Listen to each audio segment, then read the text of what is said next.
under the seats row by row, but there was no sign of her daughter. And that's when the announcement came over the radio. All passengers can start moving around and resting. That means the crew decided to stop the search. Ellie immediately and angrily approached the captain. She was furious that they shouldn't have ended it so hastily, but the captain gave her news he couldn't accept. Where's my daughter?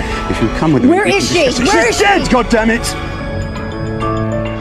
You found her. No, I didn't find her. Surprise. They received a fax from the hospital where Ellie's husband died. Said her daughter was brought in at the same time as her husband. Her husband jumped with her daughter. This was completely unacceptable to Ellie. She remembered her daughter playing in the park when her husband died. Immediately after that she started to get dizzy. Had she really gone mad? The captain said nothing more. He told Jack to take Ellie back to her seat. Afterwards, Ellie woke up in her seat. The captain arranged for a psychiatrist to comfort her. It is common for people to experience hallucinations after a traumatic experience, and Ellie also calmed down. She tried to come to terms with it, but then Ellie turned her head.